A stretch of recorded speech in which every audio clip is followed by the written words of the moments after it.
يا الله.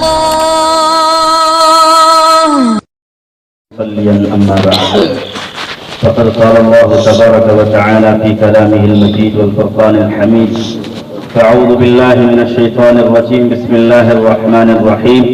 يا أيها الذين آمنوا قوا أنفسكم وأهليكم نارا وقودها الناس والحجارة عليها ملائكة غلاظ شداد لا يعصون الله ما أمرهم ويفعلون ما يؤمرون.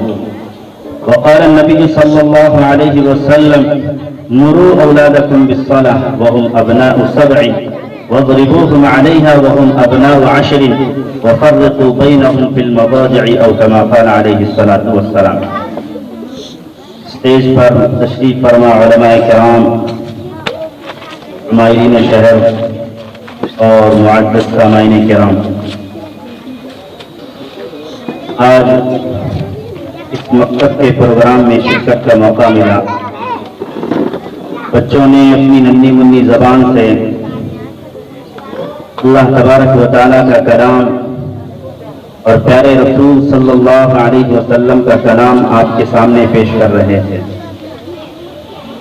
دوستو، بزرگوں، یہ مختصر وقت ہے، اس میں 2-4 باتیں آپ سے کہوں گا. اللہ تبارک و تعالیٰ نے اپنے بندوں کو اپنے کلام پاک میں بہت ساری چیزوں کا حکم دیا ہے. وہیں پر اللہ تبارک و تعالیٰ نے یہ بات ارشاد فرمائی ہے: یا ایھا الذین آمنوا قوا انفسکم واہلیکم نارا. اے ایمان والو، اے اللہ کے بولنے والو، اے نبی محمد صلی اللہ علیہ وسلم پر ایمان رکھنے والو، اپنے آپ کو اور اپنے اہل و عیال کو جہنم کی آگ سے بچاؤ. یہ آیت بڑی عجیب ہے. اللہ تبارک و تعالیٰ نے اس میں عجیب تعبیر کو استعمال کیا ہے کہ اللہ تبارک و تعالیٰ کہہ رہے ہیں کہ اپنے آپ کو اور اپنے اہل و عیال کو جہنم کی آگ سے بچاؤ. میرے بھائیوں، دنیا میں جہاں کہیں پر آگ لگتی ہے تو آدمی پانی لے کے دوڑتا ہے، کپڑا لے کے دوڑتا ہے، مٹی لے کے دوڑتا ہے. لیکن جہنم کی آگ سے بچنے کے لیے کیا سامان ہے؟ جہنم کی آگ سے بچنے کے لیے وہ کیا چیزیں ہیں جس سے ایک انسان جہنم کی آگ سے بچ سکتا ہے؟ دنیا کی آگ کو پانی سے بجھایا جا سکتا ہے، مٹی سے بجھایا جا سکتا ہے، یا دوسری چیزوں سے بجھایا جا سکتا ہے. لیکن جہنم کی آگ ایک ایسی آگ ہے جو پانی سے نہیں بجھے گی، جو مٹی سے نہیں بجھے گی، جو کپڑے سے نہیں بجھے گی، بلکہ میرے بھائیوں جہنم کی آگ جو بجھے گی وہ صرف اور صرف آقا نامدار سرور کونین صلی اللہ علیہ وسلم جو قرآن لے کر آئے ہیں. اور اللہ تبارک و تعالیٰ نے قرآن کے برابر اللہ کے رسول صلی اللہ علیہ وسلم کو دو دین کی شکل میں جو تعلیمات دیے ہیں، جسے احادیث مبارکہ کہتے ہیں، یہ 2 چیزیں انسان کو جہنم سے بچا سکتی ہیں. اور ایک عجیب بات اللہ تبارک و تعالیٰ نے اس آیت میں ارشاد فرمائی کہ صرف گھر کے بڑوں کا دین پر قائم رہنا، گھر کے بڑوں کا دین پر پابند رہنا یہ ضروری نہیں ہے، بلکہ گھر کے بڑوں کے ساتھ ساتھ گھر کی بچوں کا، گھر کی بیوی کا اور گھر کی دوسرے تمام افراد کا بھی دین پر قائم رہنا ضروری ہے. تبھی جا کر ہم جہنم کی آگ سے بچنے کا سامان اپنا سکتے ہیں. تو میرے بھائیوں، اس آیت سے اللہ تبارک و تعالیٰ پیغام دے رہے ہیں کہ جس طرح تم اپنی نمازوں کی فکر کرتے ہو، جس طرح آج ہمیں اپنی قبر کی فکر ہے، آخرت کی فکر ہے، ایسے ہی میرے بھائیوں ہمیں اپنی بیوی کی بھی جنت کی فکر ہونی چاہیے، ہمیں اپنے اولاد کی بھی فکر ہونی چاہیے. اس آیت سے پیغام مل رہا ہے. آج دور حاضر میں انسانوں کو بگاڑنے کے لیے بہت سارے آلات ایجاد ہو چکے ہیں. شاید میں سمجھتا ہوں کہ پچھلے زمانے میں آج سے تقریباً 20-25 سال پہلے ایسے آلات موجود نہیں تھے جو انسان کے اخلاق کو، اس کے کردار کو، اس کے کیریکٹر کو، اس کی سیرت کو برباد کر سکیں. لیکن آج کے زمانے میں ایسے آلات ایجاد ہو چکے ہیں جو ہمارے اخلاق پر، جو ہمارے عادات پر، جو ہمارے اطوار پر، جو ہماری سیرت پر حملہ کر رہے ہیں. اس میں سب سے پہلی چیز موبائل ہے. سب سے پہلی چیز موبائل ہے جو آج میرے بھائیوں، نوجوان کیا، بوڑھا کیا، بچہ کیا، ہر ایک طرح کا انسان آج اس میں ملوث ہو چکا ہے. اس سے بچنے کے لیے میرے بھائیوں اگر کوئی ایک راستہ ہے وہ صرف دین الہی ہے، وہ صرف دین محمدی ہے جو اللہ تبارک و تعالیٰ نے حضرت محمد رسول اللہ صلی اللہ علیہ وسلم کے واسطے سے ہمیں جو دین دیا ہے. یہ دین، یہ شریعت، یہ اللہ کے احکامات، یہ نبی پاک علیہ الصلوۃ والسلام کی سنتیں آج ان فتنوں کو دور کر سکتی ہیں. آج میرے بھائیوں یہ ننھے منھے بچے جو ہمارے پاس بیٹھے ہیں، ان کے والدین ان کو کیا تحفہ دے سکتے ہیں؟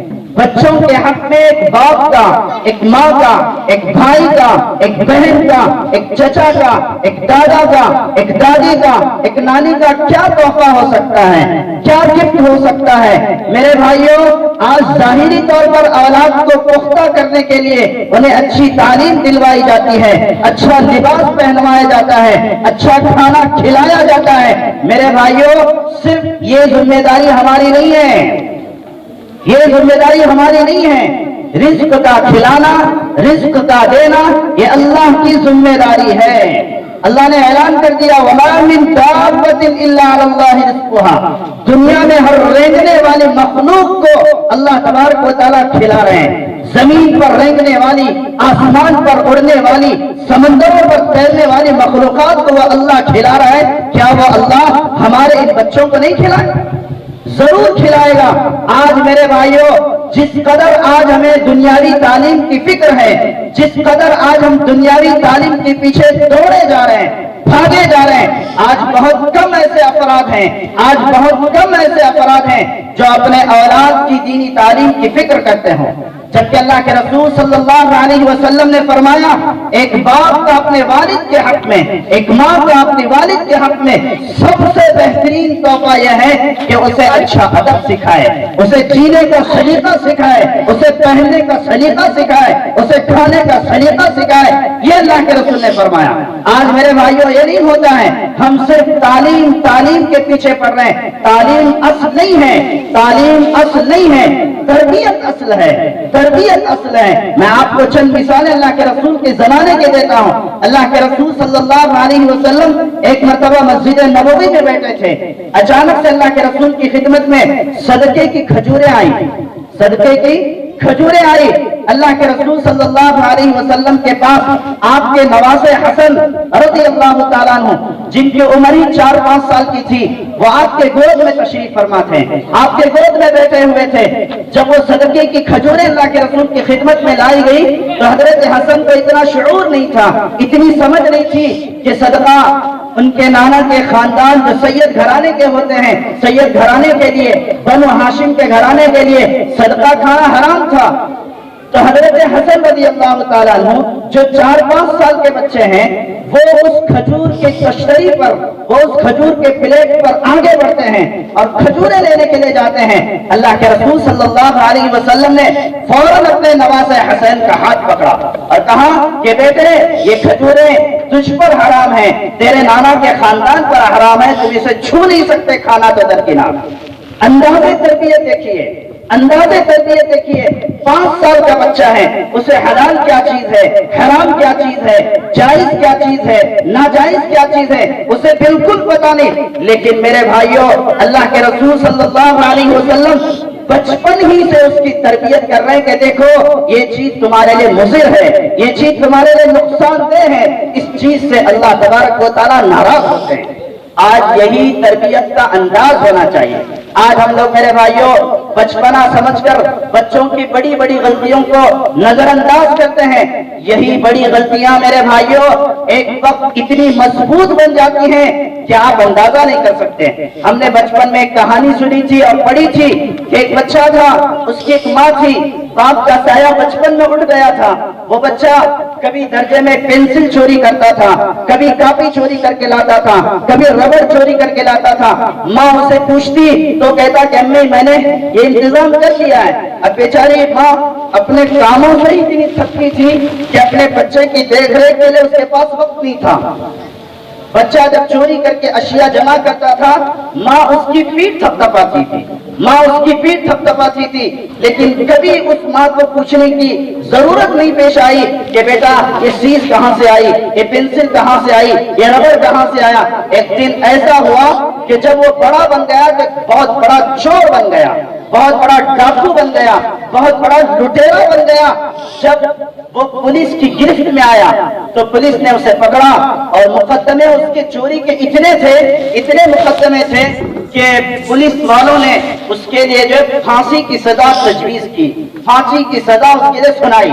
تو اس کے بعد جب اسے پھانسی پر لے جایا گیا تو لے جانے سے پہلے اس کی آخری خواہش، اس کی آخری تمنا کے بارے میں پوچھا گیا کہ تمہاری آخری اکشا کیا ہے، تمہاری آخری تمنا کیا ہے، تم کیا کرنا چاہتے ہو؟ اس نے کہا کہ دیکھو میں اپنی ماں سے ملنا چاہتا ہوں، میں اپنی ماں سے ملنا چاہتا ہوں۔ اس کے بعد میرے بھائیوں اس بچے کی ماں کو بلایا گیا، اس نے بند کمرے میں اپنی ماں سے ملنا چاہا، بند کمرے میں اس کی ماں کو ملنے کے لیے اسے وقت دیا گیا۔ اس نے اپنے ماں کو قریب بلایا، کہا کہ اماں آ جاؤ میں تمہیں کان میں کچھ کہنا چاہتا ہوں۔ اس کے بعد اس کمبخت لڑکے نے ماں جیسے ہی قریب ہی اپنی ماں کے کان کو اپنی 32 دانتوں کے جبڑے میں پکڑ کر کھینچنے لگا۔ اب وہ بیچاری ماں چلانے لگی، چیخنے لگی، لوگوں کی بھیڑ آ کر اسے چھڑا دیا۔ اس کے بعد وہ رو کر کہنے لگا ارے کمبختو تم مجھے نالاق کہہ رہے ہو، تم مجھے شریر کہہ رہے ہو، ڈاکو کہہ رہے ہو، لٹیرا کہہ رہے ہو، سب سے بڑا لٹیرا اگر کوئی ہے، سب سے بڑا چور اگر کوئی ہے تو یہ میری ماں ہے۔ اس نے اگر بچپن میں میری تربیت کی نہ ہوتی، اگر مجھے اشیاء کی چوری پر روکا ہوا ہوتا، آج یہ پھانسی کا تختہ میرے گلے پر نہ لٹکتا۔ اس لیے میرے بھائیوں ہمیں بر وقت اپنے اولاد کے اخلاق کی اصلاح کرنی چاہیے۔ آج میرے بھائیوں بچوں نے ماشاءاللہ نماز کا طریقہ، وضو کا طریقہ، اتحیات پڑھ کے سنایا، بڑی اچھی بات ہے، لیکن ایک کمزوری اور آئی ہے۔ ہم نے اپنے بزرگان دین سے سنا ہے کہ آج دین بھی رسمی طور پر سیکھا جا رہا ہے، آج دین بھی رسمی طور پر سیکھا جا رہا ہے، صرف اس لیے سیکھا ہے کبھی سکھانا ہے بس سیکھ لیا ہم نے۔ دین کو رسمی طور پر نہ سیکھو، دین کو عملی طور پر سیکھو۔ دین میرے بھائیوں صرف کیا ہے طاقوں میں سجانے کے لیے اور کیا بھی ٹوکرے پر لگانے کے لیے نہیں آیا ہے، دین دل کی دنیا میں بسانے کے لیے آیا ہے۔ دین میرے بھائیوں اپنی 24 گھنٹے کی زندگی میں بساؤ۔ آج میرے بھائیوں ان بچوں نے سب کچھ سیکھا ہے، ان کے جو والدین یہاں شریک ہیں میں ان سے کہتا ہوں کہ وہ ان بچوں کے ساتھ بیٹھیں، وہ ان بچوں کے ساتھ بیٹھیں، ان سے سیکھیں، سیکھنے سکھانے کا ماحول قائم ہو۔ ورنہ پھر کیا ہے استاد نے یہاں پر محنت کی، 2 مہینے محنت کی، سال بھر محنت کی، صبح کی اذان ہوئی، ماں بھی سوئی ہے، باپ بھی سویا ہے، بچے کی آنکھ کھل گئی کہ استاد نے کہا تھا صبح کی نماز جو پڑھتا ہے اللہ روزی میں برکت دیتا ہے، اور جو صبح کی نماز پڑھے بغیر ایسے ہی سوتا ہے تو پھر روزی کے بارے میں تنگیاں شروع ہو جاتی ہیں۔ نوم الصبح یمنع الرزق، کہ صبح کا سونا رزق کو روکتا ہے۔ تو اب بچہ سوچتا ہے کیا بھائی استاد کے پاس میں نے پڑھا تھا کہ صبح کا سونا روزی کو تنگ کرتا ہے، باپ بھی سویا ہوا ہے، ماں بھی سوئی ہوئی ہے، گھر کے سارے افراد سوئے ہوئے ہیں، تو جو فضیلتیں بچہ سن کے آیا ہے وہ ان فضیلتوں پر عمل کرنے کی ہمت نہیں کرے گا۔ اس لیے میرے بھائیوں ضروری اس بات کی ہے یہ بچے جو سیکھ کے آئے ہیں آپ ان سے تاکیداً پوچھو، آپ ان سے تاکیداً عمل کرواؤ کہ بیٹے تیرے استاد نے تجھے کھانے کا طریقہ سکھایا، سونے کا طریقہ سکھایا، نماز کی فضیلت تو نے بتایا، اس استاد نے بتائی، آج تو نے کتنے وقت کی نماز پڑھی، آج تو نے دسترخوان بچھا کے کھانا کھایا کہ نہیں کھایا۔ آج ماشاءاللہ بہت سارے افراد نے بچوں کو خوش کیا انعامات کے ذریعے سے۔ میں والدین سے کہتا ہوں اور تاکید سے کہتا ہوں اگر آپ کا بچہ ایک وقت کی نماز پڑھ کے آئے آپ اس کو شاباشی دو، آپ اس کو شاباشی دو، اس کی ہمت افزائی کرو۔ اگر میرے بھائیوں وہ بچہ نماز پڑھ کے آ گیا اور آپ خود گھر میں بیٹھے ہوئے ٹی وی پہ دیکھ رہے ہیں، موبائل پہ بیٹھے ہوئے ہیں تو بچے کی ہمت پست ہوگی، بچے کی ہمت پست ہوگی، پھر وہ نماز جیسا اہم عمل بھی چھوڑنا اس کے لیے آسان ہو جائے گا۔ اس لیے میرے بھائیوں اللہ تبارک و تعالیٰ نے قرآن میں نبی سے مخاطب کر کے کہا وَأْمُرْ أَهْلَكَ بِالصَّلَاةِ وَاصْطَبِرْ عَلَيْهَا لَا نَسْأَلُكَ رِزْقًا۔ اے نبی پاک علیہ السلام آپ گھر کے سارے افراد کو نماز کا حکم کیجئے اور خود اس پر جمے رہیے۔ اس سے کیا معلوم ہوتا ہے کہ صرف بچے کا دین پڑھ لینا کافی نہیں ہے، صرف بچوں کی دین کی باتیں سن کر یہاں سے رخصت ہونا کافی نہیں ہے، بلکہ میرے بھائیوں بن بنائی بریانی آپ کے پاس حاضر کی جا رہی ہے، بن بنایا ایک بہترین مال آپ کے سامنے پیش کیا جا رہا ہے۔ ضرورت اس بات کی ہے کہ آپ اس کو لیں، ضرورت اس بات کی کہ آپ کو لیں۔ اور ایک بات بتا کر میں اپنی بات ختم کرتا ہوں۔ آج میرے بھائیوں تعلیم دلوانے کا، عام طور پر انگریزی تعلیم دلوانے کا اتنا نشہ ہماری قوم کو چڑھا ہوا ہے، اتنا نشہ چڑھا ہوا ہے کہ جو عمر تربیت کی ہوتی ہے، اخلاق کی ہوتی ہے، اس عمر میں آج ہم اپنے بچوں کو ایسی جگہ حوالے کر رہے ہیں جہاں صرف یہودیت اور نصرانیت ذہنیت کام کر رہی ہے، جہاں صرف یہودیت اور نصرانیت ذہنیت کام کر رہی ہے۔ کیونکہ میرے بھائیوں بچہ جب بولنا شروع کر دیتا ہے تو ہم فوراً اسے کسی کانوینٹ کے حوالے کر دیتے ہیں، LKG UKG کی اسکول کے حوالے کرتے ہیں۔ دیکھو دین تعلیم سکھانے کے لیے منع نہیں کرتا ہے، دین ہر زبان سیکھنے کی اہمیت کو بتاتا ہے، دین ہر زبان سیکھنے کی اہمیت کو بتاتا ہے، لیکن زبان کے ساتھ اللہ کا نام جڑا ہو۔ اقرأ بسم ربک الذی خلق، اللہ نے پڑھنے کو اپنے نام کے ساتھ جوڑا ہے۔ جو علم، جو تعلیم اللہ کی چاہت کے مطابق حاصل کی جائے، اللہ کی چاہت کے مطابق اس کو اپنایا جائے، وہ علم قابل نجات ہے۔ اور جو علم شہرت کے لیے، پیسے کمانے کے لیے، لوگوں کی آنکھ میں دھول جھونکنے کے لیے سکھایا جاتا ہے تو میرے بھائیوں وہ علم وبال جان ہے۔ اس بات کو یاد رکھیں اچھی طرح، وہ علم وبال جان ہے۔ آج میرے بھائیوں ڈاکٹری ایک علم ہے، ہم لوگ اسے کہتے ہیں، اور انجینئرنگ ایک علم ہے، اور دوسرے جو بڑے بڑے علوم ہیں اس کو ہم علم کہہ رہے ہیں، جبکہ یہ اس وقت علم کے دائرے میں نہیں ہے، یہ فن بن چکا ہے۔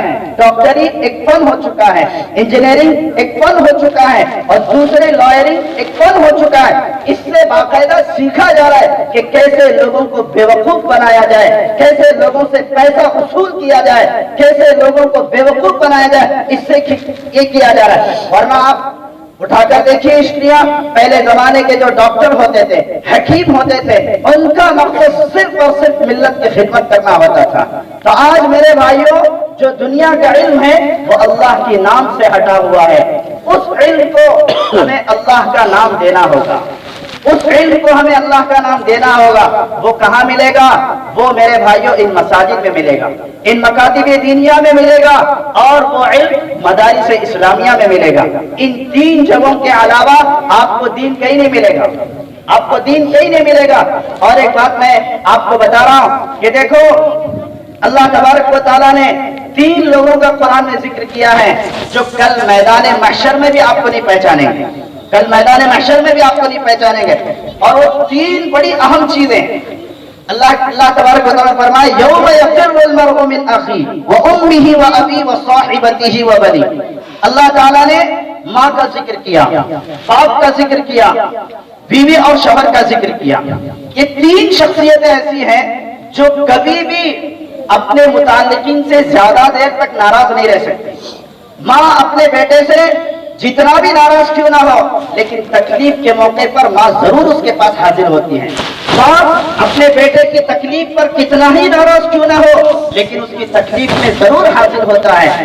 اسی طرح بیوی، اس کا شوہر اس کے حق میں کتنا بھی ظالم کیوں نہ ہو، کتنا بھی ظالم کیوں نہ ہو، لیکن شوہر کے آڑے وقت میں، مصیبت کے وقت میں بیوی اس کی ضرور تیمارداری کرتی ہے اور اس کا حال پوچھتی ہے۔ لیکن کل میدان محشر میں بھی یہ تینوں بے وفا ہوں گے، تینوں بے وفا۔ یوم یفر المرء من اخیہ وامہ وابیہ وصاحبتہ وبنیہ۔ اولاد اپنی ماں کی طرف دوڑے گی، اے ماں مجھے چند نیکیوں کی کمی آ چکی ہے جس کی وجہ سے میں جہنم کی طرف دوڑائے جا رہا ہوں، اے میری ماں مجھے چند نیکیاں دے دے۔ ماں کہے گی صاحب بیٹے تو کون ہے میں نہیں پہچانتی، تو کون ہے میں نہیں پہچانتی۔ اللہ نے بڑی اچھی تعبیر یہاں پر استعمال کی ہے، ماں آپ کو نہیں پہچانے گی،